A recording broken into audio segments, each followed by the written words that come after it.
You're with Pastor Troy right here. We're getting excited. We got a special program for you. You're going to be seeing over the next few weeks until we get ready for season 2. You're going to be seeing the best of the On the Dock season 1. These will be coming at you hard and steady. I want you to get them out there. Check them out. Help us get them out to your friends. We want to see you on YouTube, Spotify, and iTunes as well. But this is the best of, get this, the best of season 1. Get ready for it. We're going to be coming at you with a super season 2 coming up this August. We'll see you soon. Enjoy this episode of On the Dock season 1, best of.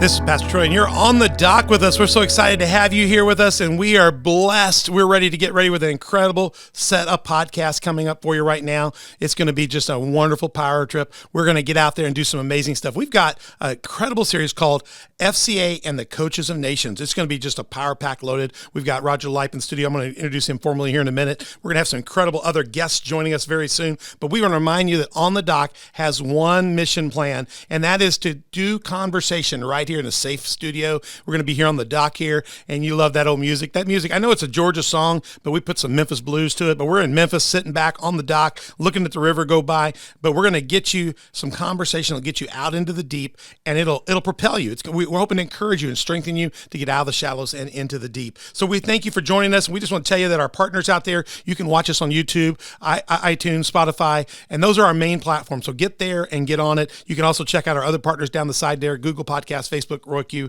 Rumble, and SermonNet. And we always want you to join us on our social media. You can find out links to all kinds of things, like Roger's a prolific blogger. We're going to be showing you all kinds of links. We'll be putting those out on our chat mediums like Facebook, Instagram, Telegram, and Twitter. You don't want to miss those things. And we want you, whenever you find our platforms, hit the subscribe, like, share, comment, hit notification. Make sure you're partnering up with us and telling other people about On the Dock. And go to On the Dock. We have a Patreon site. You can go to my Patreon, download the Patreon program, and become a partner or supporter. The other way to find us, both the platforms and Patreon, is to go to our website at onthedock.org. You can go there, and there's all kinds of information. Matter of fact, you can watch the show right there in our viewer. You can also download and go to, take the links to go to my Patreon, or you can go to YouTube, iTunes, Spotify. You can find all of our platform partners right there.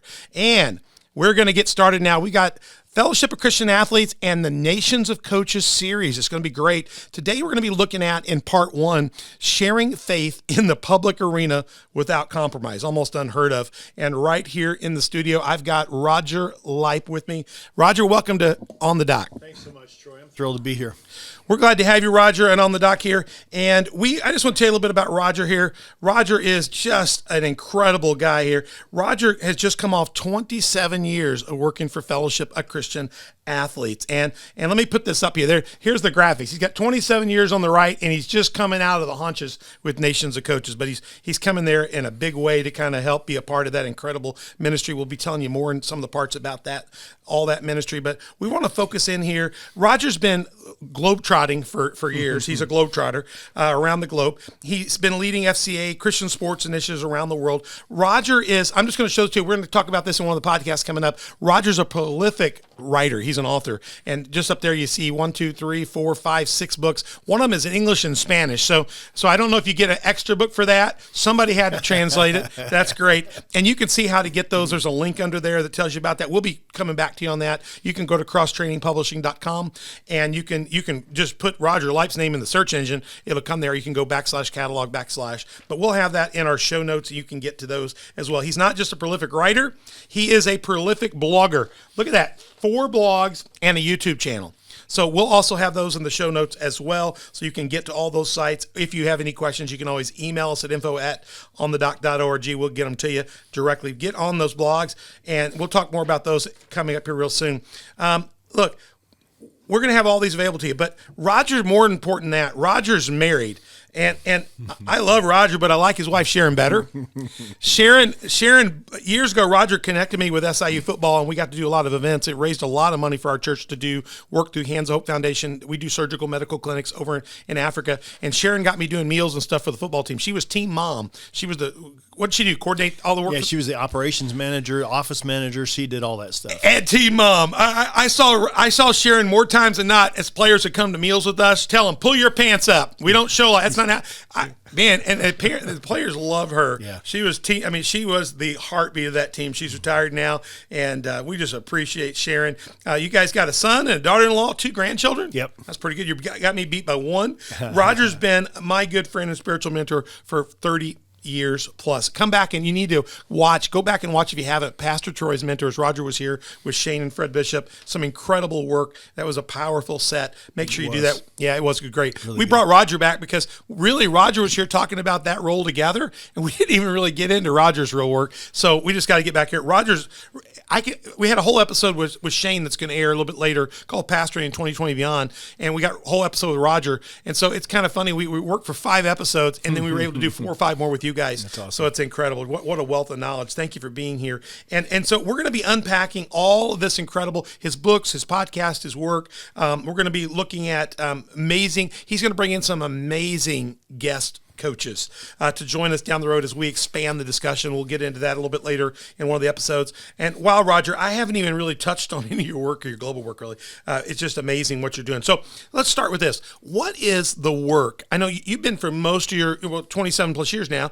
You've been a team, FCA is kind of like, you think the old school, the team chaplain, but really it's evolved into this whole character coach thing. Explain the role of that. Yeah, character coaching has, as our culture has become more and more secularized and less informed by Christianity, a lot of people became more and more uncomfortable with the word chaplain because it had a decidedly religious tone to it. Right. And so for the same role, virtually the same work, people became more comfortable with the word character coach, that we're going to coach your players in terms of character and not just be somehow some separate compartmentalized religious thing. And that's what that connotes really well in the sporting world, because most everybody in the sporting world understands that there are character issues related to their players. They just have no answers for them. They have no clue. That's right. They don't spend any time coaching that. They're ill-equipped to coach that. They don't know how. Hey, they watch film, take apart film, get a game plan ready and attack. And Exactly. then when problems come, they got, whoa. With limited time, like the 20-hour rule in collegiate sport, they're only going to let you coach those kids 20 hours. Well, guess what? Those guys are going to spend all their 20 hours on X's and O's. Right. It's all going to be on technique and strategy, and the stuff that they probably would like to help deal with broader things of life, with off-court issues, with the character, the hearts, the souls of their players. They're either unqualified or boxed out by the time, and they're looking around for help, and that's what makes room for us. This is a bonus question. I didn't even plan to ask this question, but you made me think. Let me show this picture, and this will spur it here. A picture of Roger. You can see a picture here of Roger. He's going down the sideline. He's Saluki football, one part character coach for the team. He looks like he's coaching a bit right there, And I've got other pictures I could bring. I go to Roger's Facebook site and see it. You see him talking to players on the sideline. I coached at the lower levels in the high school and below, and I coached all my kids all the way through. One of my kids played college at McKendree, and gosh, I know as a coach, there are just times when you just had it with a player, and you're just like, I want him gone, I want him away from me, don't get around me. I never had, to be honest with you, I was always the pastor as the coach. Yeah. So I just knew I need to be away from that kid at this time. Having you on the sideline when a coach is exasperated, have you ever been just told, Roger, you need to talk to that guy. Mm-hmm. You need to fix this. Oh, yeah. Because for a coach, you'd be thinking, that guy's benched. I'm going to number 2. I'm going to number 3. I've had enough of this. And that could be the end of that player's career, honestly, because when a coach flips the page on a script and decides you're trouble, I wonder how many times has a coach turned to you and you, through character coaching, encouraging, maybe getting with that guy, finding the bird in the south, how many times have you seen a player kind of regenerated back into the lineup? Yeah, many times. In that particular moment, we're at Northern Iowa, and we're playing, and that's that game we won in 2009. It was the first time we had won there in 18 years, I think it was, and I'm shouting at Deji, "Run, son, run!" It's an intense atmosphere. I absolutely love it, and it was so much fun to watch Deji break through that day and have a great day. But I cannot tell you how many times there have been where Coach will call me on the phone, "Raj, I'm ready to send this kid home. I'm tired of this. I'm ready." Bus tickets. And then I'm trying to, in all things of this sort, I'm trying to bring perspective. Right. Whether it's we're on a 10-game winning streak, and we're all full of ourselves, I'm going to bring perspective. Or it's we've lost 5 in a row. How are we going to handle this? I'm going to bring perspective. Or in this case, that kid, he's ready to send that kid home. Yeah. But I'm going to, again, bring perspective and say, "Coach, if we send him home, he gets worse. Yeah. We're the one chance, our relationships here, what he's doing here is the one chance for this kid to get out of his everyday circumstance. Can we find a way to keep him? Can we find a way to give him another chance?" And often what's been fun is to watch some of those relationships coming out of some of those conversations be super redemptive and watch those guys flower later because we gave them one more chance. Did you build some coaching chips over time doing some of that stuff? I bet you did. No doubt. Because now they still call me 2 or 3 jobs later and say, "Raj, I'm trying to deal with this thing. What do you think?" What do you think? Yeah, that's right. I can see that. All right, let's get into this. I got some questions for you, Raj. This is our theme today is all about sharing your faith in the public arena without compromise. So that's a real challenge. Yeah. But the university, I'll say academia. I'll get broader. So we're not just university. You work in high schools. You work in elementary, junior high schools with FCA. We're all over the place. But the education world is a den of iniquity these days. The university the academia has become very counterculture. I used to, in a sense, the university strutters at things like mainstream. I'm not saying we're in Southern Illinois. There's still God-fearing people. We're blessed by having a lot of our universities' education are very open to us. But in the midst of that, you've got people that shudder at mainstream. They shudder at the word orthodox. They shudder at the word evangelical, and any form of Christianity that purports the gospel of Jesus Christ unashamed and unadulterated. It seems like everything else can be unadulterated, but if you mention Jesus, fully clothed, unadulterated, people are really offended. And we're in a society where I don't know how you get offended. So my question is, number one, is how have you survived, and how have you thrived, and how have doors that have been open to you that others say could never be open? How has it happened? Well, I think the big picture is I do things relationally, not programmatically. That's probably the biggest, simplest way to say it, is I do things relationally, not programmatically. And secondly, I watch Jesus' style as he deals with his critics and people who push back against the gospel in the Gospels, and you watch, what does he do? He answers hard questions with questions. And he'll take a simple approach to things rather than become argumentative or chase their foolish question. No, he'll just turn the thing on them. I can think of one instance in particular. A number of years ago, an administrator at the university calls me in the athletic department and says, "Raj, can you come talk with me a minute? I've got a question for you." Okay.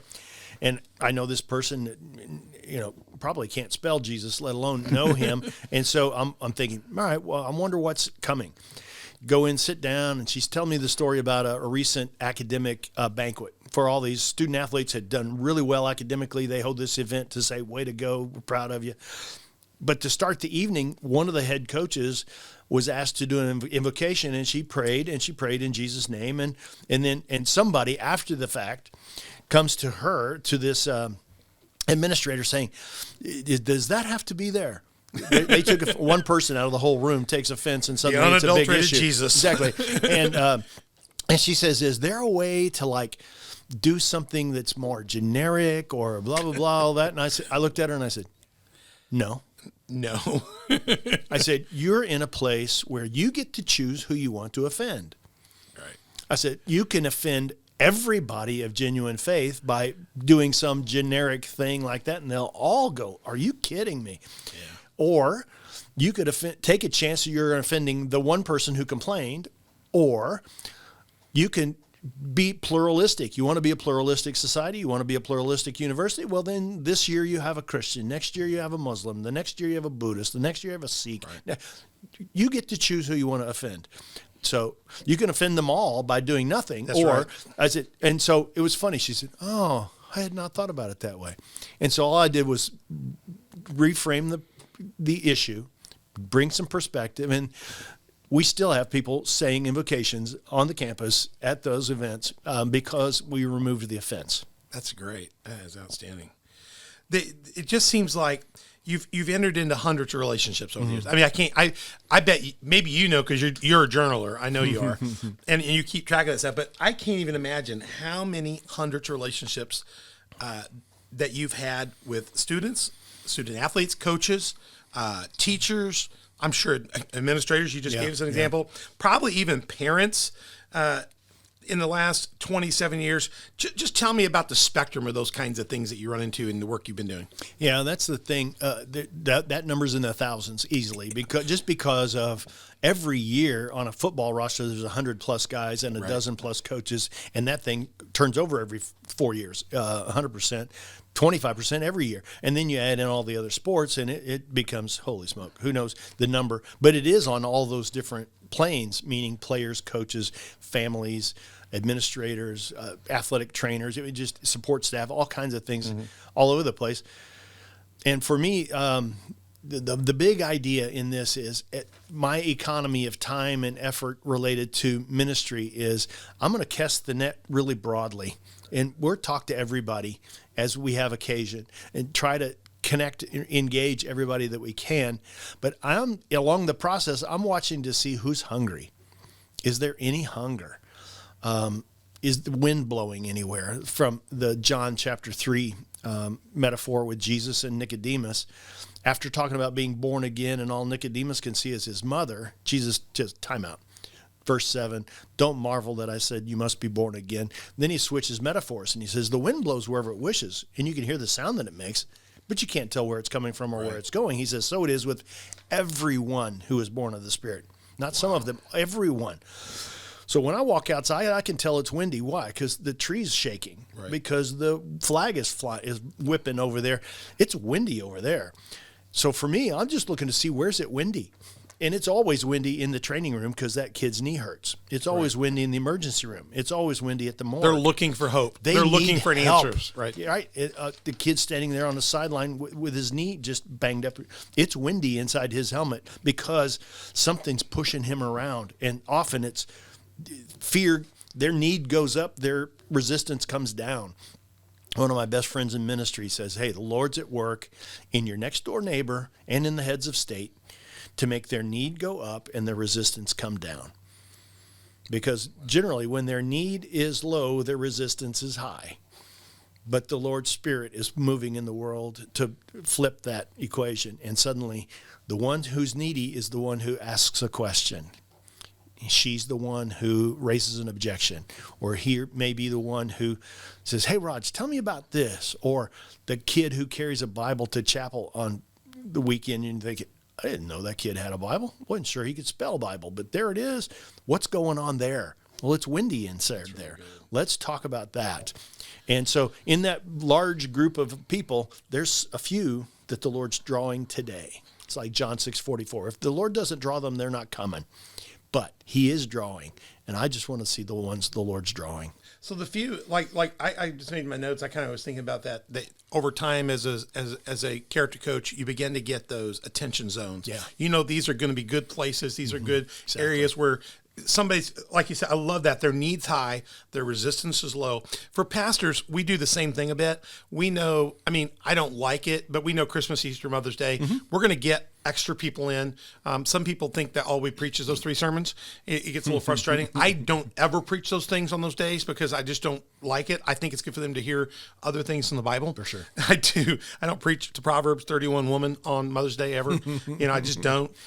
But I know that those are days where people are going to be able to bring somebody in. I also know that people that are less engaged, if they've had a funeral, a death, a tragic accident, cancer diagnosis, that all of a sudden they want to hear the word of the pastor, they want to pray, and you have a moment there to have an impact. Will that be lasting? That's not up to me. You plant the seed, somebody waters, you know what I mean? Yeah. So it seems like you have found there's attention spots and zones, and I love your idea about the need goes up. As the need goes down, they're prime time. I guess the resistance goes up. Absolutely. They can't hear the noise and the success and stuff. Yeah. Yep. They become more, in the sporting world, like a lot of other performance-driven kind of things, their attention becomes more and more about themselves as their need goes down, right? The resistance comes up just because they can't hear anything else about their... And it goes back to those that exalt themselves, he'll humble, and those that humble themselves, he'll exalt it. That's really, really, really brilliant. Spot on. Did you have no thought?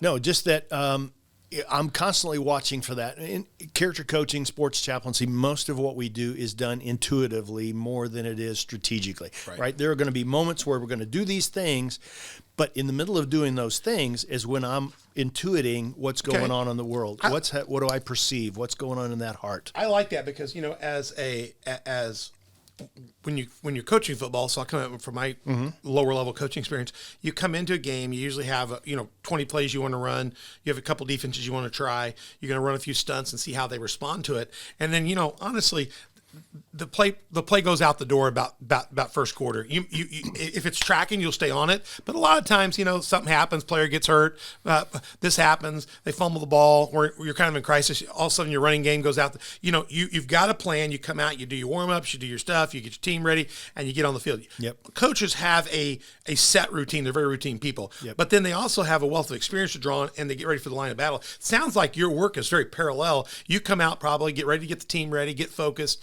get the kids encouraged, but then when the game starts, then you see the attention pool, so to speak. Exactly. Yeah. I'm going to move from moment to moment based on what I see, what I perceive, what I hear, what I feel in my gut. When my spirit is moved, I'm going, oh, there's something there. We better chase that, find out what's going on there.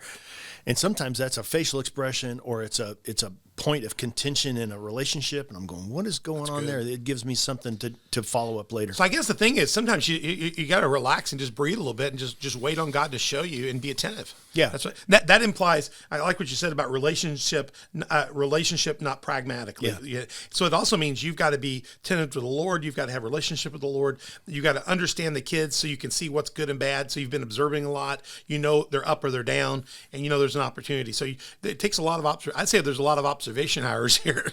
Oh, absolutely. And I mean, when I have interns that are going to serve, they want to intern, they want to learn about sports ministry, I say, all right, we're going to go watch practice together. Yeah. And I'll have them stand by me at practice. And I said, here's what we do today. We observe and we perceive.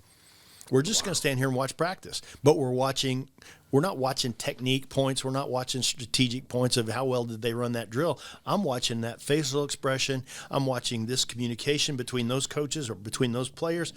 Who communicates well? Watch that body language. Watch this.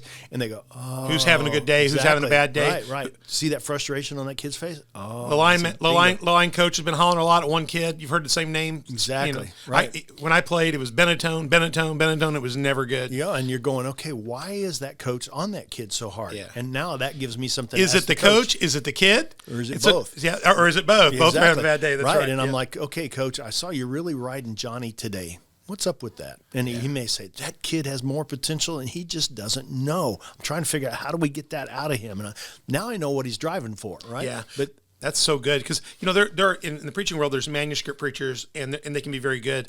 I'm not. I'm a bullet point preacher, and I have distinct notes. I can stay on track, but I feed off the room a bit. I can see where people are biting on the hook and stuff, and I'll drive in and run that a little. So I can see a lot of intuition needed in this world. Exactly. Roger, let me ask you this question. You've coached all these thousands of relationships. You've got how many times in the last 27 years have one of your student athletes now become a teacher or a coach or an administrator, or they're now married and you're now working with their children? Have you got any comeback stories? Oh, absolutely. I'm thinking about it. One of the guys we'll see later today, I remember him as a baseball player at the university. His wife, then his girlfriend, was a softball player.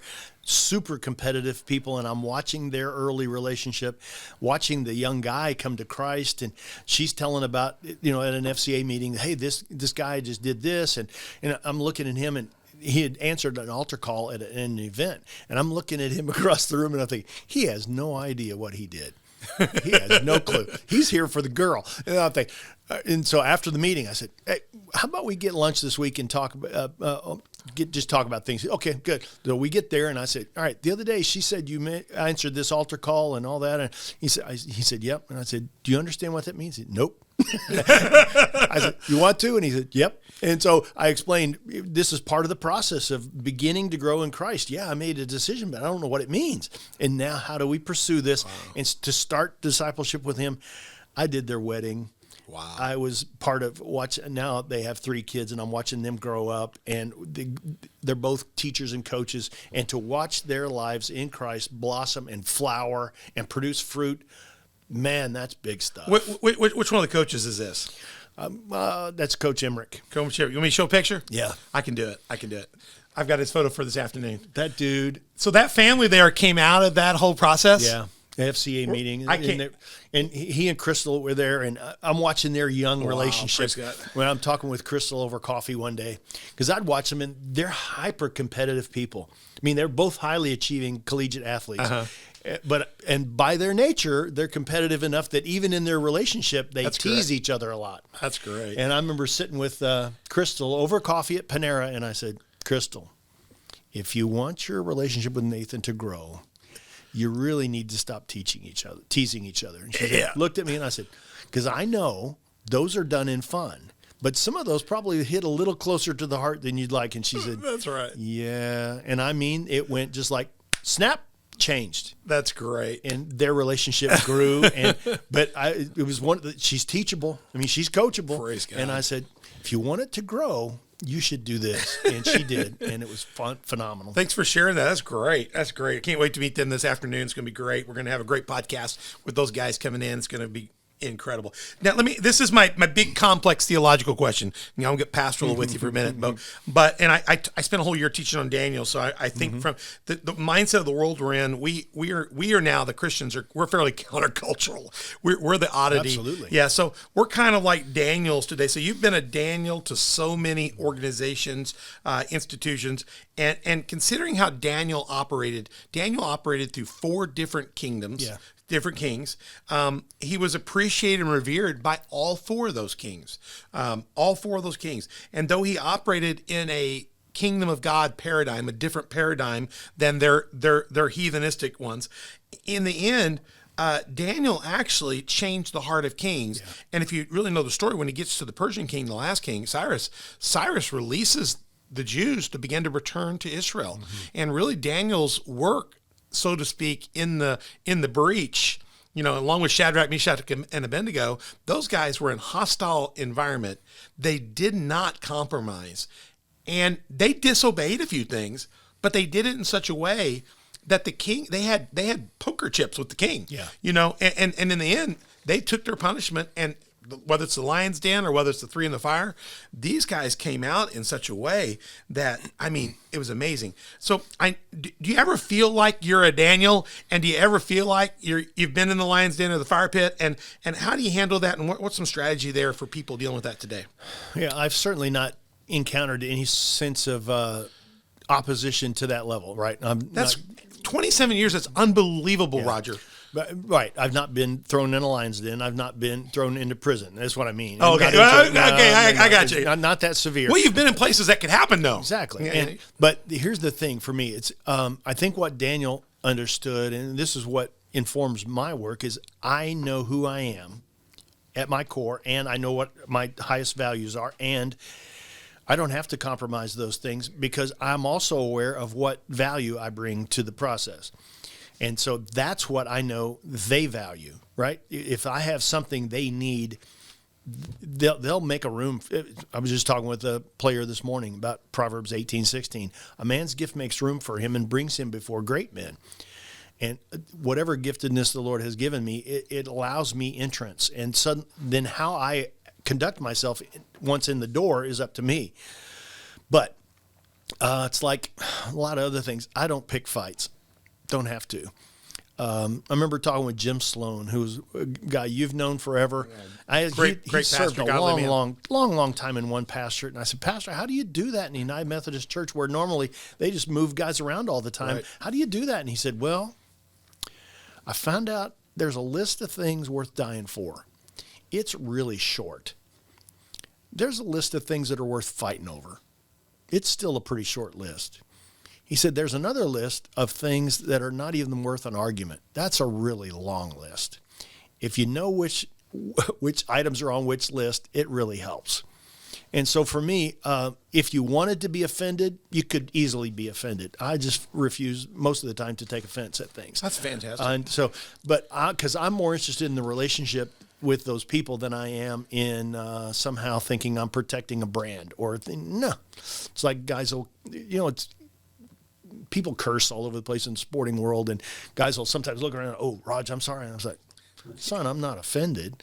No. If you'd like to change the way you speak, I can help you do that, but you're not hurting me. Right. Yeah, and they go, oh, okay. Exactly. And he's a regular dude. I said, yeah, exactly. So I remember one coach asking me, Raj, our guys cuss a lot. We're standing there at pregame and at a stretch, and he said, why do you think that is?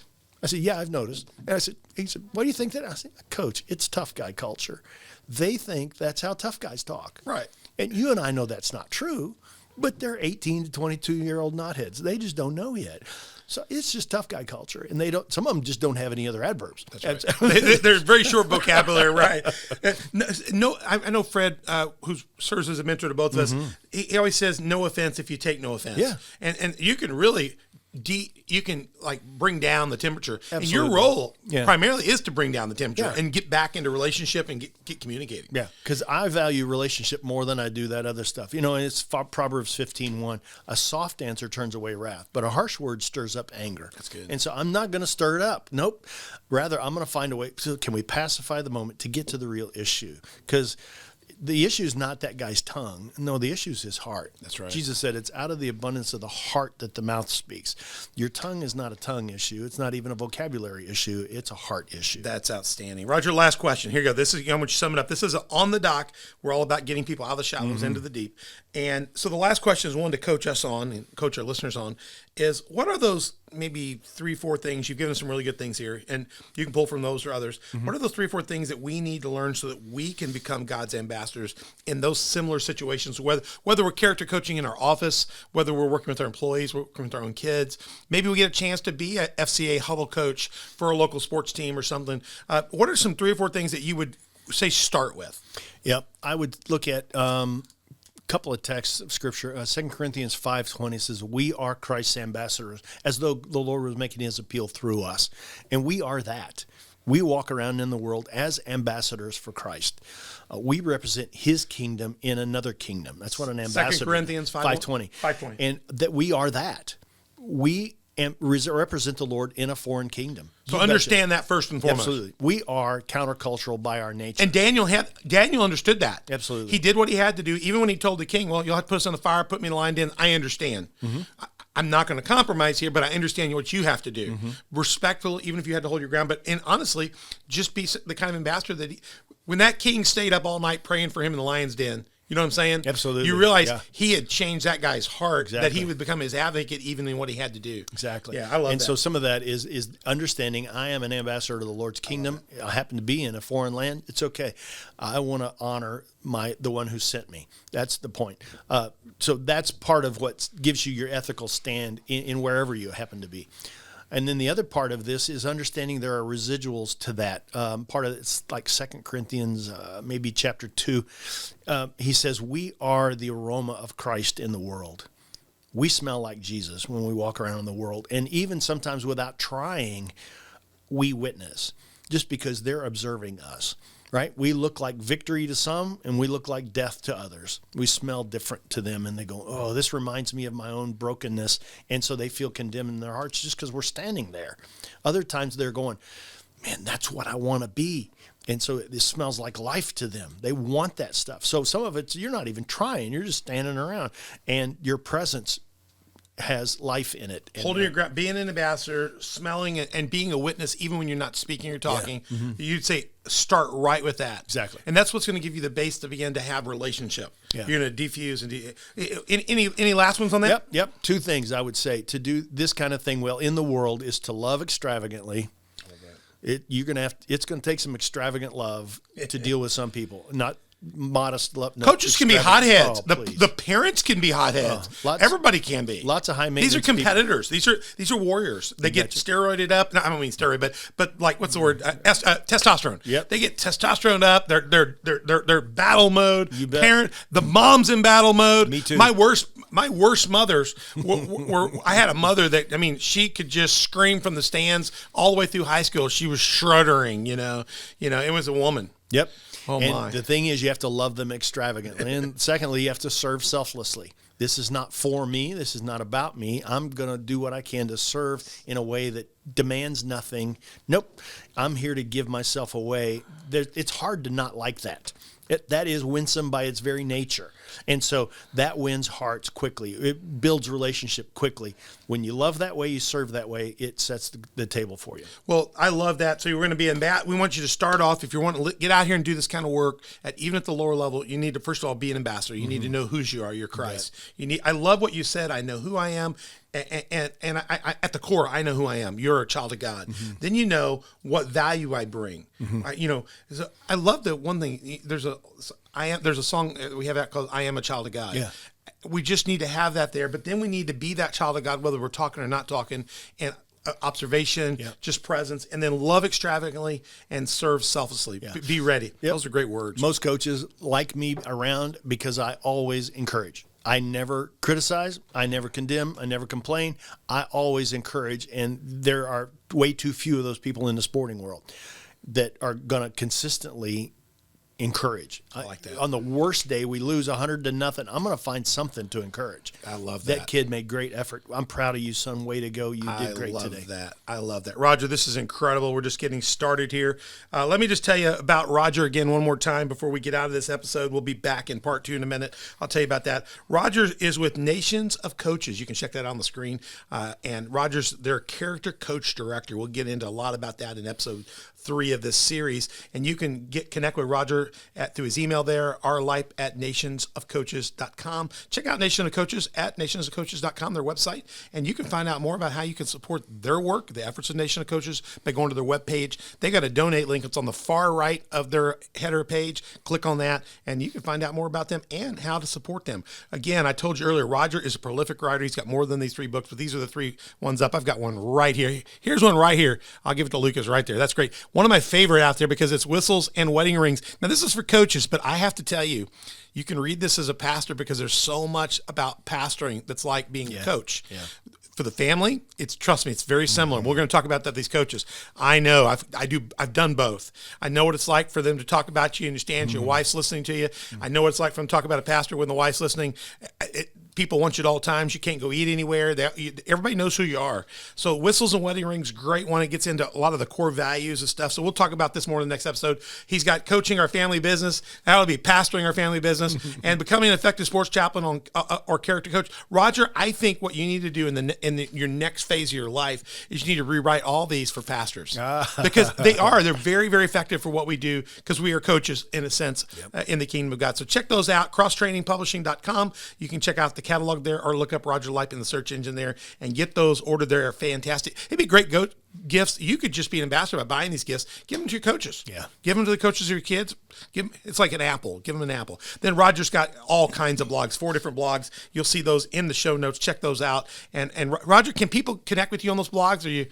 Yeah, you can. There's a way to email through them or you can just go to that rlipe@nationsofcoaches.com and get your link in. Yeah, all these when I got there, then you can get set up on them pretty easy. He's got a great YouTube channel and all that. So, hey, we're going to be back in part 2. We're going to be talking to Roger more in depth about his work actually in the trenches around here, and we're going to be doing that when we talk about his work with the Salukis, with the Southern Miners, local huddles, camps, and international work. We'll be doing that in part 2. So, by the way, find us at onthedoc.org, onthedoc.org. You can find all about us there. info@onthedoc.org is our email, so reach out to us if you need anything. Donna Kornewski, our executive producer, will be glad to talk with you. And you can always find us at YouTube, iTunes, Spotify, and all of our other podcasts and video platform partners. You can check them out down the right there. And you can always check us out on our social media partners, which is Facebook, Instagram, Twitter, and Telegram. Watch out for the broadcast coming up. Get information. Send out questions. If you get some questions for Roger, we'll bring him back in, ask him those questions later. And hey, when you find our platform partners, hit subscribe, like, notify, and just share some comments. Make sure they're nice. They can be real questions, but we'd love to hear from you through our partners there, and we'll make sure we post up not just the show links, but links to the books, links to the podcast, so you can see those as well. Go to Patreon. That's our financial partner. If you'd like to become a partner or sponsor, we'd love to have you. There's other things on there, incentives there for you. You can also find that through onthedock.org. And last but not least, if you're not going to church, go to church. We'd love to have you out at Community Faith Church. Community Faith Church is our host site for this on the dock. We'd love to have you at 10 o'clock on Sundays, 6:30 on Wednesdays, and we have a presence online through a virtual campus as well at coftv.com. You can find that real soon. Hey, we look, Roger, good to have you in this first install. It's going to get better and better and better. Roger Lipe is something special. We got more for you on the dock with Pastor Troy. Keep watching.